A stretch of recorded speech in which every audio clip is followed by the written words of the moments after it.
ಎಲ್ಲರಿಗೂ. ನೀವು ನಮ್ಮ ವಿಡಿಯೋಸ್ ನೋಡತ್ತಿರ್ಬೋದು, ಭಾಳ ಚಲೋ ಅದಾವ ಅಂತ ನಮಗೆ ಅನ್ಸತ್ತೈತಿ. ನಿಮಗೆ ಹೆಂಗೆ ಅನ್ಸತ್ತೈತಿ ಅಂತ ಹೇಳಿ ಗೊತ್ತಿಲ್ಲ. ಬಟ್ ಇನ್ನೂ ಚಲೋ ಇಂಟ್ರೆಸ್ಟಿಂಗ್ ವಿಡಿಯೋ, ಆಮೇಲೆ ನೀವು ನೋಡತ್ತಿರಲ್ಲ ಈ ಪ್ಲೇಸಿನ ವಿಡಿಯೋ ಎಲ್ಲ ಕವರ್ ಆಗಬೇಕಂದ್ರೆ ನಮ್ಮ ವಿಡಿಯೋಸ್ ನೋಡಿರಿ. ಇನ್ನು ಯಾರೆಲ್ಲ ಚಾನಲ್ಗೆ ಸಬ್ಸ್ಕ್ರೈಬ್ ಮಾಡಿಲ್ಲ, ಈಗ ಸಬ್ಸ್ಕ್ರೈಬ್ ಮಾಡಿರಿ. ಹಾಯ್ ಎಲ್ಲರಿಗೂ, ನಾವೀಗ ಬಿಬಿಕಾ ಮಕ್ಬಾರ ಬಂದೇವಿ. ಇದು ಔರಂಗಾಬಾದ್ ಒಳಗೆ ಐತೆ.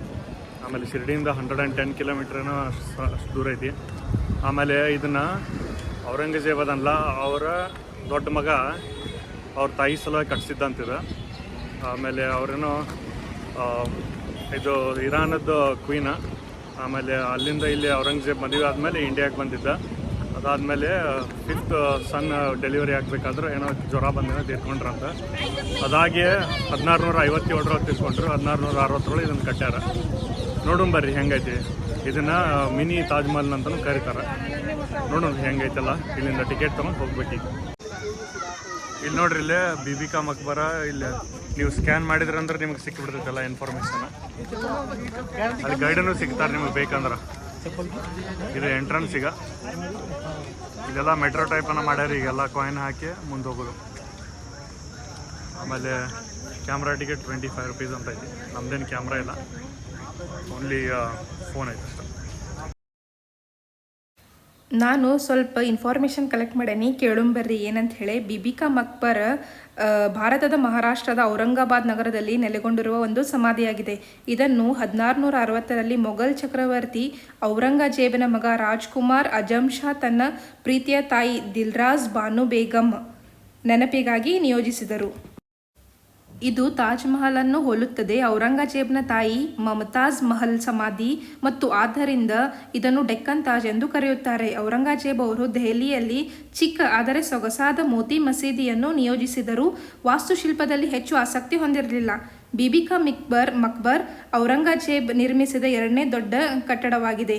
ಇದು ಬಾದ್ಶಾಹಿ ಮಸೀದಿಯಾಗಿದೆ. ಈ ಹೊಂಟೆ ಒಳಗೆ ನಾವು ಸಣ್ಣವರಿದ್ದಾಗ ಫಸ್ಟ್ ಟೈಮ್ ಇಲ್ಲಿ ಬಂದಾಗ ಪೂರಾ ಜೋರು ಮಳೆ ಆಗಾಕತ್ತಿತ್ತಿಲ್ಲ. ಅಲ್ಲಿ ಒಳಗೆ ಹೋಗಿ ತೋರಿಸ್ತಾರೆ. ಒಂದು ಕಡೆ ಕಡ್ಡಿ ಕೊರ ತೋರಿಸಿದ್ರೆ ಇನ್ನೊಂದು ಕಡೆ ಕಾಣಿಸ್ತಿರ್ತದೆ. ಅದು ಹಂಗದಾವ, ಅಂಥ ಕಲ್ಲದಾವ ಅಲ್ಲಿ ಒಳಗೆ. ಈಗೇನು ಅಲ್ಲಿ ಅಲೋ ಮಾಡ್ತಾರಲ್ಲ ಗೊತ್ತಿಲ್ಲ, ನೋಡುಂಬರ್ರಿ. ಬಟ್ ಮಂದಿ ಅಂತರೂ ಭಾಳ ಅದಾರ ಇಲ್ಲಿ. ನೋಡ್ರಿ, ಮಂದಿ ಅಂತರೂ ಭಾಳ ಅದಾರ. ಅದರ ನಾವಿಬ್ರು ರಶ್ ಅಂತರೂ ಐತಿ, ಭಾಳ ಮಂದಿ ಅದಾರ. ಇದನ್ನು ಮೋಸ್ಟ್ಲಿ ತಾಜ್ ಮಹಲ್ ನೋಡಿನ ಕಟ್ಟ್ಯಾರ ಕಾಣಿಸ್ತದ. ಸೇಮ್ ಹಂಗೆ ಏನು ಇದನ್ನು ನೋಡಿ ತಾಜ್ ಮಹಲ್ ಕಟ್ಟ್ಯಾರ ಗೊತ್ತಿಲ್ಲ. ನೋಡು ಬರ್ರಿ. ತಾಜ್ ಮಹಲ್ನ ಹೋಲಿಕೆಯು ತನ್ನದೇ ಆದ ಗಮನಾರ್ಹ ಆಕರ್ಷಣೆಯನ್ನು ಹೆಚ್ಚಾಗಿ ಮರೆಮಾಚುತ್ತದೆ. ಬಲವಾದ ಹೋಲಿಕೆಯಿಂದಾಗಿ ಇದನ್ನು ದಖನಿ ತಾಜ್ ಎಂದು ಕರೆಯುತ್ತಾರೆ. ಬಿಬಿಕಾ ಮಕ್ಬರ್ ಔರಂಗಾಬಾದ್ ಮತ್ತು ಅದರ ಐತಿಹಾಸಿಕ ನಗರದ ಪ್ರಧಾನ ಸ್ಮಾರಕ ಆಗಿದೆ. ಮುಖ್ಯ ದ್ವಾರದ ಬಾಗಿಲಿನ ಮೇಲೆ ಕಂಡುಬರುವ ಶಾಸನವು ಈ ಸಮಾಧಿಯನ್ನು ಅನುಕ್ರಮವಾಗಿ ವಾಸ್ತುಶಿಲ್ಪಿ ಅಥಾ ಉಲ್ಲಾ ಮತ್ತು ಇಂಜಿನಿಯರ್ ಹನ್ಸಫತ್ ರಾಯ್ ವಿನ್ಯಾಸಗೊಳಿಸಿದರು ಮತ್ತು ನಿರ್ಮಿಸಿದರು ಎಂದು ಉಲ್ಲೇಖಿಸುತ್ತದೆ. ಇಲ್ಲಿ ಮೆಟ್ಲು ಅದಾವ, ಹೋಗ್ಬೇಕು ಮೆಟ್ಲದಿಂದ. ಮೆಟ್ಲ ಹೊಸವು ಕಾಣಿಸ್ತಾವ, ಇವೇನು ಹಳೆವೇನಿಲ್ಲ. ಮೋಸ್ಟ್ಲಿ ಮಾಡಿಫಿಕೇಶನ್ ಮಾಡಿರ್ಬೇಕು ಅವ್ರು.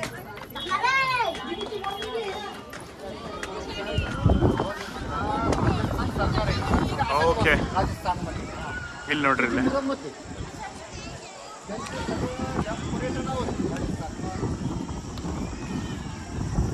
ಇದು ಮ್ಯಾಲಿಂದ ಹಿಂಗೆ ಕಾಣಿಸ್ತೈತಿ. ಆಮೇಲೆ ಕೆಳಗಿನ ವ್ಯೂ ಹಿಂಗೈತಿ.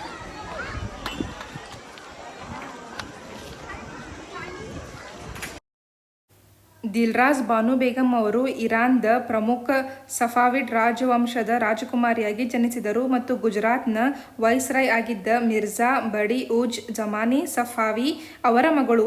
ಅವರು 8ನೇ ಮೇ 1637ರಂದು ಆಗ್ರಾದಲ್ಲಿ ಪ್ರಿನ್ಸ್ ಮುಹಿಯುದ್ದೀನ್ ನಂತರ ಔರಂಗಜೇಬ್ ಎಂದು ಕರೆಯಲ್ಪಟ್ಟರು ಅವರನ್ನು ವಿವಾಹವಾದರು. ದಿಲ್ರಾಜ್ ಅವರು ಮೊದಲ ಪತ್ನಿ ಮತ್ತು ಮುಖ್ಯ ಪತ್ನಿ, ಜೊತೆಗೆ ಅವರು ನೆಚ್ಚಿನವರಾಗಿದ್ದರು. ಅವರಿಗೆ 5 ಮಕ್ಕಳಿದ್ದರು.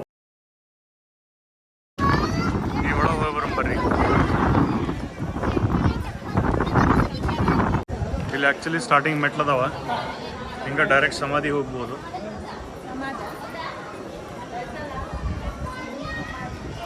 ಆಮೇಲೆ ಇಲ್ಲಿಂದ ಹಿಂಗೆ ನೀವು ನೋಡ್ಬೋದು.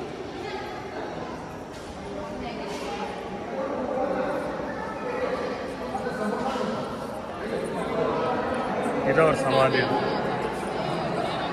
ಆಮೇಲೆ ಇಲ್ಲೆಲ್ಲ ಲುಕ್ ನೋಡ್ರಿ ಹೆಂಗೈತಲ್ಲ,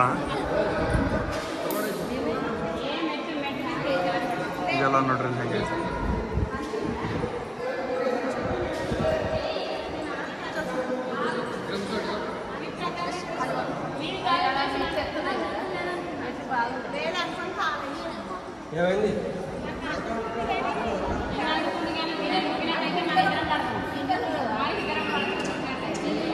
ಇದು ನೋಡ್ರಿ ಒಂದು ಸುತ್ತ ಹೆಂಗಿರ್ತೈತಿ.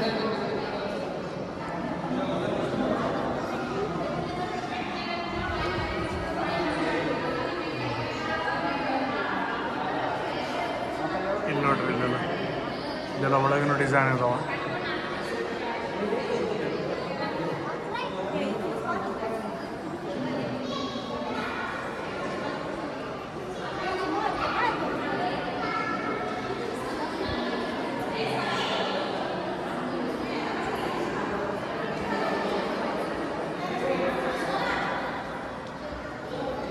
ಹಿಂಗೈತೆ ನೋಡ್ರಿ. ಇಲ್ಲಿ ನೋಡ್ರಿ, ಈಗ ಇದು ಫ್ಲ್ಯಾಶ್ ಲೈಟ್ ಅಲ್ಲ, ಇಲ್ಲಿ ಹೋಗಿ ಇಲ್ಲಿ ನೋಡ್ರಿ, ನಾ ಫ್ಲ್ಯಾಶ್ ಲೈಟ್ ಹೆಂಗೆ ಮೂವ್ ಮಾಡಾಕತ್ತೆ ಅದು ಇಲ್ಲಿ ಕಾಣಿಸ್ತದೆ. ಮೊದಲೆಲ್ಲ ಕಡ್ಡಿ ಕೊರ ತೋರಿಸ್ತಿದ್ದಾರೆ ಅವರು, ಹಿಂಗಿದ್ದು ಕಲ್ಲು ಒಂದು ಕಡೆ ಬರೀ ಈ ಟಾರ್ಚ್. ನೋಡಿ, ಈಗ ನಾವು 9:00 ಬಂದ್ವಿ. ಆಲ್ರೆಡಿ ಕತ್ಲಾಗಿ ಬಂದೈತಿ, 7:20 ಆಗೈತಿ. ನೋಡ್ರಿ ಇಲ್ಲ ಲೈಟಿಂಗೆಲ್ಲ ಹೆಂಗೆ ಚಲೋ ಕಾಣಿಸ್ತೈತಿ ರಾತ್ರಿ ಆ್ಯಕ್ಚುಲಿ.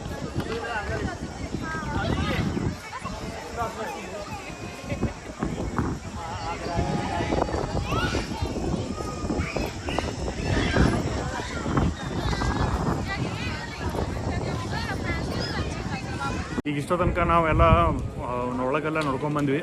ಈ ಹಿಂದಿನ ಭಾಗ ಹೆಂಗೈತಿ ನೋಡ್ಕೊಂಬರ್ರಿ. ದಿಲ್ರಾಜ್ ಬಾನು ಬೇಗಂ ಅವರು ತಮ್ಮ 5ನೇ ಮಗುವಿಗೆ ಜನ್ಮ ನೀಡಿದ ನಂತರ ಹೆರಿಗೆಯಿಂದ ಉಂಟಾದ ತೊಡಕುಗಳಿಂದ ಪ್ರಾಯಶಃ ಪ್ರಸರ್ವ ಜ್ವರದಿಂದ ಬಳಲುತ್ತಿದ್ದರು ಮತ್ತು 8ನೇ ಅಕ್ಟೋಬರ್ 1657ರಂದು ಮಗನ ಜನನದ 1 ತಿಂಗಳ ನಂತರ ನಿಧನರಾದರು. ಅವರ ಮರಣದ ನಂತರ ಔರಂಗಜೇಬ್ನ ನೋವು ವಿಪರೀತವಾಗಿತ್ತು. 1660ರಲ್ಲಿ ಔರಂಗಜೇಬ್ ಔರಂಗಾಬಾದ್ನಲ್ಲಿ ದಿಲ್ರಾಜ್ನ ಅಂತಿಮ ವಿಶ್ರಾಂತಿ ಸ್ಥಳವಾಗಿ ಕಾರ್ಯನಿರ್ವಹಿಸಲು ಸಮಾಧಿಯನ್ನು ನಿಯೋಜಿಸಿದರು. ಇದನ್ನು ಬೀಬಿ ಕಾ ಮಕ್ಬರ್ ಎಂದು ಕರೆಯುತ್ತಾರೆ. ನಾನು ಸ್ವಲ್ಪ ಇನ್ಫಾರ್ಮೇಷನ್ ಕಲೆಕ್ಟ್ ಮಾಡಿದ್ನಿ, ಅದನ್ನ ನಿಮಗೆ ಹೇಳಕ್ಕೆ ಟ್ರೈ ಮಾಡೇನಿ. ಏನಂದ್ರೆ ಇಲ್ಲೇ ಅವ್ರ ಮಗ ತಾಯಿ ಮೇಲೆ ಭಾಳ ಪ್ರೀತಿ ಇದ್ರು ಔರಂಗಜೇಬ್ ಅವರು. ಹಾಗಾಗಿ ತಾಯಿ ನೆನಪಿಗಾಗಿ ಇದನ್ನು ಬೀಬಿ ಕಾ ಮಕ್ಬರ್ ಕಟ್ಟ್ಯಾರ ನೋಡ್ರಿ. ಇದು ಆಲ್ಮೋಸ್ಟ್ ತಾಜ್ ಮಹಲ್ ನೋಡಕ್ಕೆ ಹೆಂಗೆ ಐತ್ಲಾ ಸೇಮ್ ಹಂಗೆ ಐತ್ ನೋಡ್ರಿ. ತಾಜ್ ಮಹಲ್ ನೋಡಿಲ್ಲ ಅಂದ್ರೆ ಇದನ್ನ ನೋಡ್ಕೊಂಡ್ ಬರ್ಬೋದು. ಇದೊಂದು ವ್ಯೂ ನೋಡಿಬಿಡ್ರಿ, ಇದು ಎಷ್ಟು ಚಲೋ ಕಾಣಕತ್ತೈತಿ ಇಲ್ಲಿಂದ. ಈಗ ನಾವು ವಾಪಸ್ ಹೊಂಟಿದ್ವಿ, ಹಂಗೆ ವಾಪಸ್ ತಿರುಗಿ ನೋಡಿದಾಗ ಎಷ್ಟು ಚಲೋ ಕಾಣಕತ್ತಿತ್ತು. ಹಂಗಾಗಿ ಒಂದು ಕ್ಯಾಪ್ಚರ್ ಮಾಡೋಣ ವಿಡಿಯೋ ಅಂತೇಳಿ ಒಂದು ಕ್ಯಾಪ್ಚರ್ ಮಾಡಿ ನೋಡ್ರಿ ಎಷ್ಟು ಚಲೋ ಕಾಣಿಸ್ತೈತಿ. Beautiful lightings. ಮಂದಿನೂ ಇನ್ನೂ ಫುಲ್ಲಿ ಕ್ರೌಡೆಡ್. ರಾತ್ರಿ 10 ತನಕ ಓಪನ್ ಇರ್ತೈತಿ. ಆಮೇಲೆ ನೋಡ್ರಿ ಇದು ಎಷ್ಟು ಚಲೋ ಐತಿ, ನೋಡಕ್ಕೂ ಭಾರಿ ಕಾಣಿಸಾಕತ್ತೈತಿ. ಈ ವಿಡಿಯೋ ನಿಮಗೆ ಲೈಕ್ ಆಗಿತ್ತು ಅಂದ್ರೆ ಸಬ್ಸ್ಕ್ರೈಬ್ ಮಾಡಿರಿ, ನಮ್ಮ ಚಾನಲ್ ಹಿಂಗೆ ಸಪೋರ್ಟ್ ಮಾಡಿರಿ. Thank you. ಇನ್ನು ಯಾರೆಲ್ಲ ಸಬ್ಸ್ಕ್ರೈಬ್ ಮಾಡಿಲ್ಲ ಈಗ ಸಬ್ಸ್ಕ್ರೈಬ್ ಮಾಡಿರಿ. ಆಮೇಲೆ ನೀವು ದೂರ ಏನು ಹೋಗ್ಬೇಕಂತಿಲ್ಲ, ಆಗ್ರಾಕ ತಾಜ್ ಮಹಲ್ ನೋಡಕ್ಕೆ ಇಲ್ಲಿ ಬಂದು ನೋಡಿದ್ರೆ ನೀವು ಸ್ಯಾಟಿಸ್ಫೈಡ್ ಆಗ್ತೀರಿ. ಅಷ್ಟು ದೂರ ಹೋಗಿ ನೋಡ್ಬೇಕಂತ ಏನಿಲ್ಲ, ಸೇಮ್ ಆಲ್ಮೋಸ್ಟ್ ಹಂಗೆ ಐತಿದ್ದು. ಫುಲ್ ಡೇ ಇವತ್ತು ನಮ್ದು ಔರಂಗಾಬಾದ್ ಅಡ್ಡಾಡುವಾತ. ಈಗ ಟೈಮ್ ಆಲ್ಮೋಸ್ಟ್ 10:30 ಆಗೈತಿ. ಕಾಟ ಐತಿಲ್ಲ, ಹೋಟೆಲಿಗೆ ಬಂದೇವಿ. ಚಿಲ್ಲಿ ಗಾರ್ಲಿಕ್ ಪೊಟ್ಯಾಟೊ ಆರ್ಡ್ರ್ ಮಾಡೇವಿ. ಅದನ್ನ ತಿಂದು ಹೋಗ್ತೇವೆ. ಎಕ್ಸಾಸ್ಟೆಡ್ ಆಗೈತಿ, ಫುಲ್ ಡೇ ಅಡ್ಡಾಡೇವಿ. ಆ್ಯಕ್ಚುಲಿ ಇಲ್ಲಿ ಶಿರ್ಡಿಗೆ ಬಂದಾಗಿಂದ ಭಾಳ ಅಡ್ಡಾಡೇವಿ ನಾವು. ಆದಷ್ಟು ರೆಸ್ಟ್ ಮಾಡೋಣ ಅಂತೀವಿ ಅನ್ನತ್ತಾರ. ಬಟ್ ಇನ್ನೂ ನಾಳಿದ್ದು ಪ್ಲ್ಯಾನ್ ಕನ್ಫರ್ಮ್ ಇಲ್ಲ, ನೋಡ್ಬೇಕು ಏನೇನಾಗ್ತೈತೆ ಅಂತ ಹೇಳಿ. ಒಂದಿನ ರೆಸ್ಟ್ ಮಾಡ್ಬೇಕು. ಆ್ಯಕ್ಚುಲಿ ನಾವು ಬಂದಾಗಿಂದ ರೆಸ್ಟ್ ಇಲ್ದನ ಕಂಟಿನ್ಯೂಸ್ ಆಗಿ ಫುಲ್ ಡೇಸ್ ಯೂಸ್ ಮಾಡೇವಿ. I think it's better we should rest. ನಾಳೆ ಒಂದು ಸ್ವಲ್ಪ ರೆಸ್ಟ್ ಬಂದ ಮತ್ತೆ ಪುಣೆಗೆ ಹೋಗ್ಬೋದು. ಇಲ್ಲ ಅಂತಂದ್ರೆ ಪುಣೆಯಿಂದ ನಾಳೆ ಹೋದ್ವಿ ಅಂದ್ರೆ ನಾಡ್ದು ಪುಣೆ ದರ್ಶನ, ಅದಾದಮೇಲೆ ಜೇಜೂರಿ, ಆಮೇಲೆ ಚಿಕ್ಕ ತಿರುಪತಿ ಐತೆ ಅಲ್ಲೇ ಐತಿ. ಅವೆಲ್ಲ ಪ್ಲೇಸಸ್, ದತ್ತಾತ್ರೇಯ ಮಂದಿರ ಅದು, ಆಮೇಲೆ ಭೀಮಾಶಂಕರ, ಇವು ಮತ್ತು 3 ದಿನದ ಪ್ಲ್ಯಾನ್ ಅದಾವೆ ನಮ್ಮ. ಹಾಗಾಗಿ ಇಲ್ಲೇ ರೆಸ್ಟ್ ಮಾಡಿದ್ರೆ ಬೆಟರ್ ಅಂತ ಅನಿಸುತ್ತೆ ನನಗೆ. ನೋಡು ನಾಳೆ ಡಿಸಿಷನ್ ತೊಗೊತೇವೆ. ಸೊ ಇನ್ನು ನಮ್ಮ ಡಿಸಿಷನ್ ಪೆಂಡಿಂಗ್ ಐತಿ. ಈಗ ಟೈಮ್ ಬೀಯಿಂಗ್ ಊಟ ಗೀಟ ಮಾಡಿ ರೂಮ್ ಕಡೆ ಹೋಗ್ತೇವಿ ಈಗೇನು ನೋಡು ನಾಳೆ ನಾವು ಆ್ಯಕ್ಚುಲಿ ಮುಂಜಾನೆ ದರ್ಶನ ಮಾಡ್ಬೇಕನ್ನತ್ತಿದ್ವಿ ಬಟ್ ಇಲ್ಲಿ ಗದ್ದಲ ನೋಡಿದ್ರೆ ಮುಂಜಾನೆ ನಮಗೆ ಜಲ್ದಿ ದರ್ಶನ ಆಕೈತೆ ಅಂತೇನು ಕಾಣಿಸೋಂಗಿಲ್ಲ ನೋಡೋಣ ಏನೇನು ಆಕೈತೆ ನಾಳೆ. ಮುಂದೆ ನಮ್ದು ಮಸ್ತ್ ಆರ್ಡರ್ ಅಂತೂ ಈಗ ಬಂದೈತಿ. ನನ್ನ ಹಸ್ಬೆಂಡಿಗೆ ಟೇಸ್ಟ್ ಹೆಂಗೈತೆ ಅಂತ ಕೇಳೋಣ ಬರ್ರಿ, ಅವ್ರಂತರೂ ಏನಂತಾರೆ ನೋಡೋಣ. ಈಗ ಹೆಂಗೈತಿ? ಆ್ಯಸ್ ಯೂಶ್ವಲ್ ಮಸ್ತ್ ಐತಿ. ಸಾಯಿ ದರ್ಬಾರ್ ಹೋಟೆಲಿಗೆ ಬರ್ರಿ, ನಿಮಗೆ ಅಲ್ಟಿಮೇಟ್ ಬೆಂಗಳೂರು ಲೆವೆಲ್ ಕ್ವಾಲಿಟಿ ಎಲ್ಲನೂ ಸಿಗ್ತೈತಿ. Actually one of the best ಫುಡ್ಸ್ನ ಇಲ್ಲಿ ತಿನ್ನಾಕತ್ತಿದ್ದ, ಅಷ್ಟು ಚಲೋ ಐತಿ. ಐ ಹೋಪ್ ಈ ವಿಡಿಯೋ ನಿಮಗೆ ಸ್ವಲ್ಪ ಇನ್ಫಾರ್ಮೇಟಿವ್ ಅನ್ಸೈತಿ ಅನ್ಕೊತೀನಿ. ಯಾರು ಇನ್ನೂ ನೋಡಿಲ್ಲ ಈ ಪ್ಲೇಸ್ ನೋಡ್ಕೊಂಬರ್ರಿ, ಚಲೋ ಐತಿ. ಇನ್ನು ಯಾರು ನಮ್ಮ ಚಾನಲಿಗೆ ಸಬ್ಸ್ಕ್ರೈಬ್ ಮಾಡಿಲ್ಲ ಈಗ ಸಬ್ಸ್ಕ್ರೈಬ್ ಮಾಡಿರಿ. ನಿಮಗೆ ಸೇರ್ತಂದ್ರೆ ಲೈಕ್ ಮಾಡಿರಿ, ಆಮೇಲೆ ಭಾಳಷ್ಟು ಮಂದಿಗೆ ಶೇರ್ ಮಾಡಿರಿ. Thank you.